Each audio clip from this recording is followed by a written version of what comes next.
প্রথমে জুলাই মাসে, পরে ব্রিক্স সম্মেলনে যোগ দিতে অক্টোবরে রাশিয়া গিয়েছিলেন ভারতের প্রধানমন্ত্রী নরেন্দ্র মোদী। এবার রাশিয়ার প্রেসিডেন্ট ভ্লাদিমির পুতিন আসছেন ভারত সফরে। পুতিনের সফরের বিষয়টি নিশ্চিত করেছে ক্রেমলিন। কিছুদিন আগে পুতিন বলেছিলেন, বিশ্বের সুপার পাওয়ারদের মধ্যে ভারতের থাকা উচিত। ভারত ও প্রধানমন্ত্রী মোদীর সেই ভূয়সী প্রশংসার পর এবার খোদ রুশ প্রেসিডেন্ট ভারতে পা রাখতে চলেছেন। রাশিয়ার প্রশাসনিক সদর দপ্তর ক্রেমলিনের মুখপাত্র দিমিত্রি পেসকভ বলেছেন, খুব শিগগিরই পুতিনের ভারতের সফরসূচি ঘোষণা করা হবে। তা নিয়ে আলোচনা চলছে। ভারতে এসে প্রধানমন্ত্রী নরেন্দ্র মোদীর সঙ্গে বৈঠক করবেন পুতিন।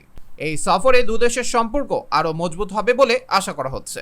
ভারতীয় সংবাদ মাধ্যমের তথ্য মতে, মোদী পুতিনের সম্পর্ক অজানা নয়। চলতি বছরে দুবার রাশিয়া গিয়েছিলেন ভারতের প্রধানমন্ত্রী। গেল জুলাইয়ে ভারত রাশিয়া বার্ষিক শীর্ষ সম্মেলনে যোগ দিতে মস্কো গিয়েছিলেন তিনি। তারপর অক্টোবরে ব্রিক্স শীর্ষ সম্মেলনে যোগ দিতেও রাশিয়া যান নরেন্দ্র মোদী। সম্মেলনের ফাঁকে পুতিনের সঙ্গে দ্বিপাক্ষিক পার্শ্ব বৈঠকও সারেন মোদী। সেখানে একাধিক বিষয়ে আলোচনা হয় দুই বিশ্ব নেতার। তবে দুবারই আলোচনা উঠে এসেছে ইউক্রেন প্রসঙ্গত, রুশ ইউক্রেন যুদ্ধ শুরু হওয়ার পরেই আমেরিকা সহ ন্যাটো গোষ্ঠীভুক্ত দেশগুলি রাশিয়াকে কূটনৈতিক দুনিয়ায় একঘরে করার চেষ্টা করেছে।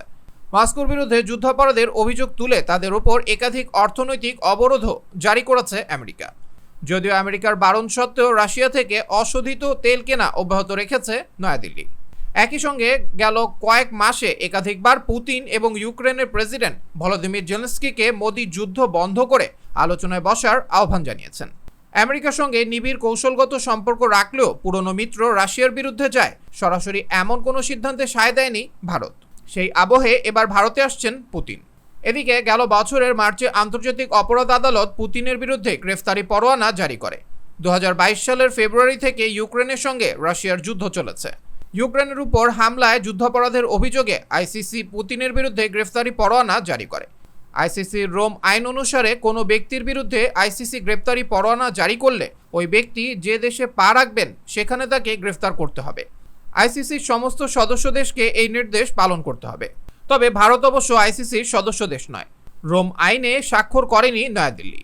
ফলে পুতিন ভারতে এলে তাকে আইসিসির নির্দেশ মেনে গ্রেফতার করা হবে না। ইউক্রেনের সঙ্গে যুদ্ধে রাশিয়ার বিরুদ্ধে রাষ্ট্রসংঘে ভোটদান থেকেও একাধিকবার বিরত থেকেছে ভারত।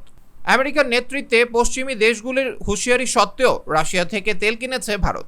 সব মিলিয়ে রাশিয়ার সঙ্গে ভারতের দ্বিপাক্ষিক সম্পর্ক যথেষ্ট মজবুত। এই পরিস্থিতিতে ভারতে আসতে চলেছেন পুতিন। এর আগে চলতি বছরের মে মাসে প্রধানমন্ত্রী হিসেবে তার টানা তৃতীয় মেয়াদ শুরু হওয়ার পর থেকে নরেন্দ্র মোদী 6 মাসের মধ্যে দুবার রাশিয়া সফর করে মস্কোর সাথে তার সম্পর্কের প্রতি নয়াদিল্লি যে গুরুত্ব দেয় তা দেখিয়েছেন। প্রধানমন্ত্রী মোদী ইউক্রেন সফরও করেছেন। ইউক্রেনে প্রধানমন্ত্রী মোদী জেলেনস্কির সাথে দেখা করেন এবং উভয় নেতাই দেশে 2 বছরের বেশি সময় ধরে চলা যুদ্ধের শান্তিপূর্ণ সমাধান খুঁজে বের করার বিষয়ে একমত হয়েছেন। আবরার আহমেদ মাহি, দেশ দেশান্তর।